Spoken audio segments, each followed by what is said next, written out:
विदेशी आक्रांता बनाम भारतीय योद्धा।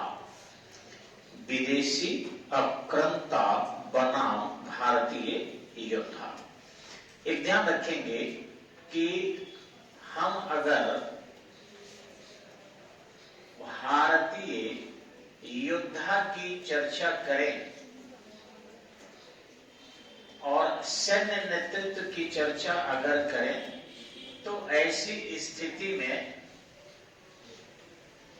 सैनिक नियम से और राष्ट्र के मोटिवेशन के लिए बेहद जरूरी है हम अपने सैनिकों का हौसला अफजाई करें और उनके वीरता की चर्चा जितने भी मेरे पास अलंकरण हो, जितने भी मेरे पास उनके लिए विशेषण हो, उन सब का प्रयोग करें, क्योंकि अपने सैनिकों के मनोबल को हमेशा ऊंचा रखना चाहिए और अपने नौजवानों के मनोबल को सदा उठाए रखना चाहिए। ये नियम है सैनिक विधि का। लेकिन अगर केवल हम भांटपन करें, यानी भांट जिस तरीके से मृत पत्थर में भी देवता बना देते हैं, मृत पत्थर में भी देवता बना देते हैं, अगर वैसी केवल कला का प्रदर्शन करें तो वीरता हमारी साथ छोड़ देगी। हमें वीरता में भी वीरता की दिशा भी तय करनी चाहिए। तो सबसे पहले आपको बता दें कि हम लोग कहते हैं कि विश्व विजेता सिकंदर भारत से लौट गया था। इस सिकंदर के बारे में कहते हैं कि वो भारत से लोहा मान लिया था, अर्थात 326 बीसी में हार गया था। हमारे लेखक ये भी कहते हैं कि पोरस ने अर्थात प्रवर्तक ने उसके दांत खट्टे कर दिए थे। एक अच्छी बात है, वीर गाथा के पढ़ने से हमारे अंदर एक हिम्मत आती है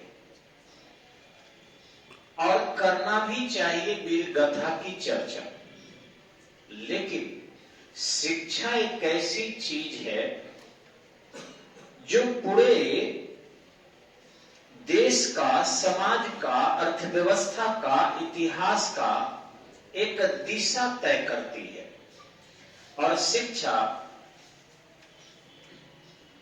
बिल्कुल अनसिस्टमेटिक किसी भी तरीके से नहीं दिया जाना चाहिए, क्योंकि अगर केवल हम यही चर्चा करते रहें कि एक साधारण सा पहाड़ी शासक ने सिकंदर को वापस लौटा दिया या सिकंदर के दांत खट्टे कर दिए, हमारी जो मध्यकालीन सेना थी, आधुनिक कालीन सेना थी, अथवा हमारे स्वतंत्रता के प्रमुख आंदोलनकर्ता थे, इन्होंने अपने वीरता से अंग्रेजों को नाको चने चबवा दिए और हम उन्हें हरा दिए और हमें आजादी मिल गई, तो निश्चित ही रूप से यह केवल विशेषण का विशेषण हुआ, वास्तविकता का विशेषण नहीं हुआ।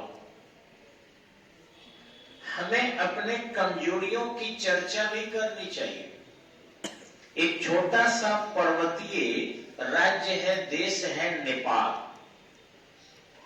आखिर क्या कारण था कि नेपाल को आज तक किसी ने पूर्ण विजित नहीं किया?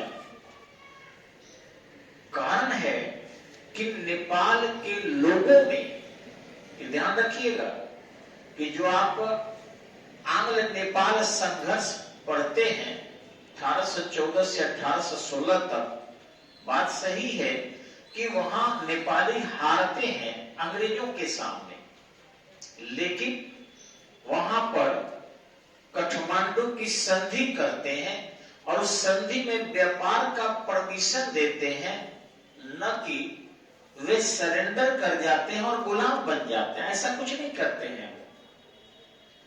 तो हमारा इतना विशाल भारत आखिर अगर वीरों की भूमि है तो वो क्या कारण है कि हमेशा ही कभी दरवहु आता है, कभी सिकंदर आता है, कभी सेलूकस आता है, कभी शक आते हैं, कभी पहल्लव आते हैं, कभी पार्थियन आते हैं, कभी हुन आते हैं, कभी इंडो ग्रीक आते हैं, कभी आप देख रहे हैं कि मोहम्मद बिन कासिम आता है, फिर तुर्क आते हैं।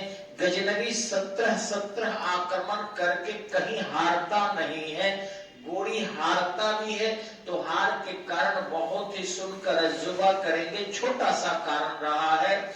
अगर आप देखिए तो मंगोल भी आक्रमण करते हैं और इस तरीके से लगातार होते रहता है।